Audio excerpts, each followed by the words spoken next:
same loans like everybody is enjoying, so that you will save the state some resources and you pay back at the right time. Now the other ones is budget review tomorrow. Direct IMF inflows into agric. So there's a big leaflet in the daily graphic about why more money should be pumped into agriculture to make it sustainable. I recall the conversation with the industry giants and the captives about what should be done. They also asked government not to abandon its main flagship programs, especially the ones that are delivering growth and can help in manufacturing, like agriculture and all of the other Like things. planting for food and jobs. Yes, like that's what I say. What the look on your face is not complimentary of the planting for food and jobs support they are giving it. Well, because when you engage in a planting for food and jobs, and you say part of the objectives or means of motivating farmers is to engage in how do you call it, marketing of produce. Yeah. And then you turn around and see that, oh, the markets, the prices of food at the farm gate are cheaper, but it's the market queens, the middlemen and women, are the ones who are making it difficult. Then what does that tell you about the program itself? Well, I'm sure we can iron out those ones, but Well, that's not what the agri minister thinks. He doesn't think there's anything to iron out. He believes he's done his job. He's done. And in fact, when he was here with us, you remember he said that people from other countries come and buy our food at low prices at the farm gate and take it to their countries. All right. Now, beyond the fact that this is actually not supposed to be legal because the government has said that we should not be exporting certain foods.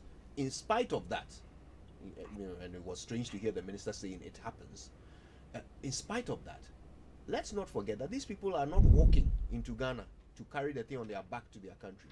They drive in here. They also buy fuel and drive in here and buy it and are able to take it back to their country and make a profit. so we collaborate with them. Anyway, We now should collaborate with them. jailbreak in Nigeria. So government is saying we have tightened security at the country's borders.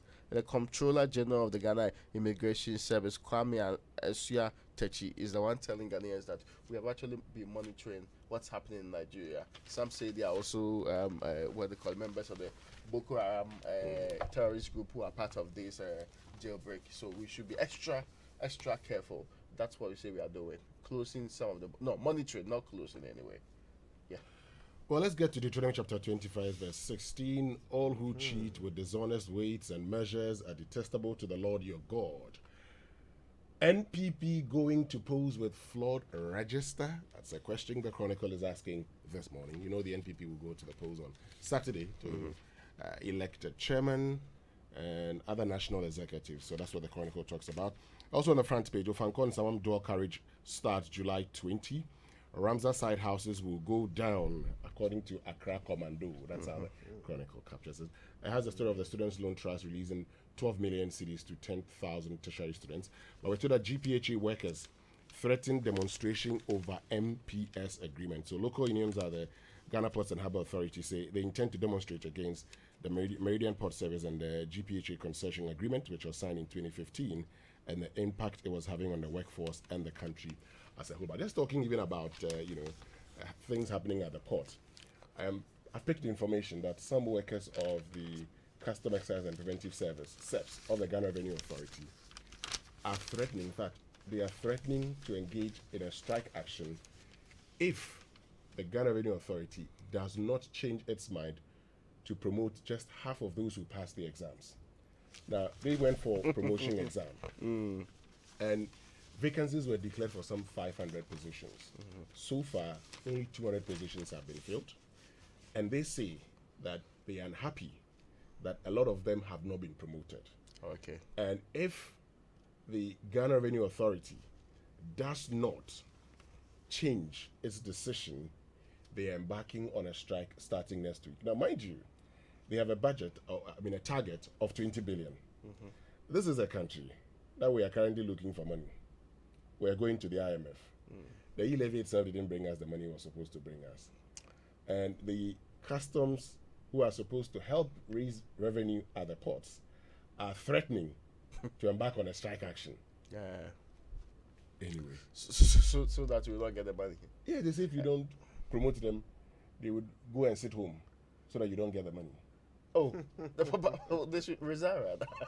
No, they So say, that we can replace them. no, they say they are not. So I mean, what they are saying is So that, I think that it's compounding the various threats. This morning I saw another one from some group too. A lot more groups, especially the labor unions, have been some are on strike already, and it's entering into the new week. I mean, government saying that kids should stay in school and all of that. We will fix the problem. We will negotiate, but people are very adamant. They are not going to change their minds anytime soon. So something ought to be done. Something must give. I think we should not push this state to a breaking point. exactly. We should all come to the point where we understand that Ghana's collectively our own. We know, that's all what they call it, Black Series song. We know that we have not done the things we are supposed to do. So, But who has never? yes, done the things they are not supposed to do. They should put their hands in. Yeah, yes. So, but what's important is we all coming to the table and say, for a second, let's put aside our differences and make sure that we come together and get Ghana back on its feet. Yeah, We see what's happening in Sri Lanka. It's not a very good sign, Yeah, actually. I mean, we don't want that. The Yeah. truth is that, unfortunately, for those whose job it is to simply negotiate and bargain on behalf of unions, that is counterintuitive. Because for them, this is the time. When Really? all the pressure Yes. is on. This You is strike the when the best iron is time. hot. This is the best time to get the best deals. So it's counterintuitive for Out them of really to, what? Out of which to money? consider the Out of which interest of resource? others other than themselves. You see. But you see, I mean, if someone is due for promotion Yeah. and you don't promote that person around this time, and he says, "I'm going to sit down," because he knows that you But need nobody's money. promoted to maintain their salary, right? Exactly. Yes. But you see, that's the point. That's the point. the point is this. Now, at the beginning of the year, you'll have your own budget. So Yeah. your GRA, you'll have your budget. You know, these are some persons will be due promotion. Be due for promotion. You'd have to promote them. You know, you're going to be paying them more. The question is, even if, so you can actually promote them and say, let me defer the payment of your arrears, or let me defer the payment of your salaries. Government does it all the time. They defer increases. They say, oh, we'll come back. And then when it's time for the payment of the arrears, it also becomes another issue. But unfortunately for us, like Kojo said, labor would always strike when the iron is hot. And this is the time for them to strike. And that's where negotiation must come in. At this moment, the hands of government are tied. Yeah, at every end. Anyway, those are the stories in the Chronicle. But let me bring you the Daily Guide. It's Sure. reporting this morning. You talked about the Henry Corte, Warner Ramsay encroachers. We're given an indication that the Lands Ministry was also reviewing public land, because the area we're told is an area that we should not be building anyway. Revamp MPP to break the 8. That's Justin Kodia ahead of Saturday, and we will bounce back soon, Alan assures. And that's the Trade and Industry Minister, Alan Kwadwo Kyerematen, giving the assurance that government will work feverishly to bring back Ghana's economy on track as it engages the IMF in a collaboration. That's my adding the word there. But 2 men arrested with human heads. So at Amanfrom, 2 drivers were arrested by the police. Apparently they had possessed, they had a sack that had a human head in there. So for the stories are not coordinated properly, so the police is investigating. They are actually in custody as we speak. And Ofanko in Sawam Road project is starting on July 20. That's also on the front page of the Daily Guide. And those are the major stories making the headlines from this paper. That's from the Rhodes, your good friend, Rhodes Minister. It's been a long time since we heard from him. And Western Region will soon get sickened. Yeah. We need to double up. Western Region will get a second interchange soon. This is what's also being reported here. Yeah. The first interchange has been completed. Wasted. Is he the one that is he about? Thing hasn't been completed. The PTC one. Yeah, PTC one. Yeah. Yeah. It hasn't been completed. We will start the construction of Park Grant roundabout in Takoradi. Yeah. Park Grant is in such a deplorable state. Yeah, we'll do the interchange there. Anyway. Let's get to the states one. All right. IMF will repair economy. President says engagement will be short run. This morning we'll find out how soon we'll go back to the IMF after this one. A model has been developed and we'll find out. And he appeals to teachers to return to the classrooms. We've been talking about it. Alan, there's hope for economic rebound. And Baumia says, technology to help Africa scale over economic crisis.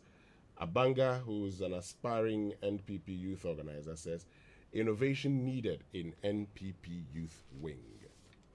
Now, the graphic business, the last paper I have now, non-traditional export earnings hit $3.3 billion in 2021. Now, tertiary business says challenge. Investor Ghana show class mid-year budget is tomorrow. We understand it's being pushed forward, right? Yes, we've been Next pushed week. to next week, Wednesday. Yeah, the man who will be delivering it for on behalf of the President of the Republic of Ghana is the one whose picture is on the front page of the graphic business. IMF bailout talks, debt arrears, contentious topics to be dealt with. That's it has a picture of Ken Oferiatta, Ghana's under fire Minister of Finance. But I think at this point it's fair for Ken Oferiatta to step aside. At this point in time, it's fair for him to say, you know what? Looks like people are running around the point that he must go. He must go. If he doesn't want to go, the president should let him go. Do you think the president will do that? Well, while I do not believe the president will do that, Why not though? I Why urge would the president not? I do that? urge the president to do that. Which of the president's principles does firing the finance minister go against? My brother, if the president was going to Loyalty. change, the president who believes in loyalty Yeah. and hasn't done a major reshuffle in Yeah. 5 years, I doubt. Loyalty. At least he stopped praising the ministers. He stopped calling them very wonderful Oh, names. he did yesterday. Oh, really? Yesterday I was Still? listening to the news. Or the outstanding Minister of Employment and Labor Relations. Yeah. Presido. What's he doing? Is he building their confidence or something? I'm just. do I they thought have this. low I thought this were 2017 accolades. I thought along they- the line do they have we all low- agreed that it was not deserving. So nobody Why is he deserved it. So we have to move on with our lives. Treating his ministers like they are, kindergarten children in a sandpit who need their morale boosted. What's that? Anyway, let's get to the final. IMF bailout will help restore confidence in economy. That's according to Alan Tremanting. All set for work to begin on Ofanko and Sam dual carriageway is also here. And massive demo hits government over MPS not ceding 20% container business to GPHA. President appeals to striking teachers to return to the classroom. And SHS in the Upper West region, in areas where they have no food, to receive foodstuff today, we're told. And, yesterday when I was listening to the news, the Public Relations Officer of the Ministry of Education, Kwesi Kwarteng, made a point that Okay. they were going to send food to these institutions on Tuesday, which is today. But Yeah. at this point in I mean, time, we're going through. You no, always wait. Then wait. they complain. They complain. First, they come and dismiss the complaints. Then the people complain again. Then there are pictures of it. Then we move it beyond just the complaints. The kids are suffering. Then they come back and say, oh, no, we are trying to solve the problem. Why are we never ahead of these problems? Thank you. Why are we never ahead of these problems? Because Because we know. the chance, they engage directly with their district directors, their regional directors. So they are connected directly with the GES. How is it possible that consistently we can't feed our own kids? But we have buffer stock. All the other things that we have told our people ourselves we have in abundance. It's because And it's because it's not a priority of priorities. No, that's not what they're saying. Certainly. Anyway, no, but it's saddening that Yeah. here we are every day. We're talking about, this is just simple planning because the stock you sent to the schools. The schools would tell you that we're running out of stock. And when they tell you food is very essential in the running of these schools, if you know you cannot pay, I'm sorry, let the parents feed their children by paying their boarding fees. If you know you can't pay, let them pay their boarding fees. That's the elephant in the room, but No, if you can't pay, skirt let them pay around their it and boarding pretend fees. that that's this what whole an thing issue. about wanting to hold on to free SHS, and people are struggling. Anyway, Sacred cow. that's All all. right then, shall we go online? Yes, The let's online do it. review is brought to us this morning by Zenith Bank in your best interest and Goyle, good energy. And Gol, your oil marketing company of choice, keeps making life so convenient for you. Gol now accepts Momo for all fuel purchases at selected stations. Just remember to Momo it at Goyle. And that's not all. You can also use your bank card to buy fuel at Goyle, and this is made possible by APSA. Drive to Goyle stations now, buy your fuel, pay by Momo or bank card, and you're good to go. Visit Goyle social media platforms, Facebook, Goyle.official, Instagram, Goyle_GH, and Twitter, Goyle_official. For more information on the service stations, you can conveniently use Momo. Goyle, good energy, Goyle. Yeah, DM. All right. Zenith Bank just made linking your Ghana card details to your Zenith Bank account easy. Just go to zenithbank.com.gh or their Facebook, Instagram, LinkedIn, and Twitter pages to link your card to your account, or just go to any Zenith Bank branch near you. An email and SMS with the link has also been sent to you as a customer. So remember, from the 1st of July, which has passed, you will not be able to effect any banking transactions if you have not updated your Zenith Bank account with your Ghana card details. Link your Ghana card to your Zenith Bank account today.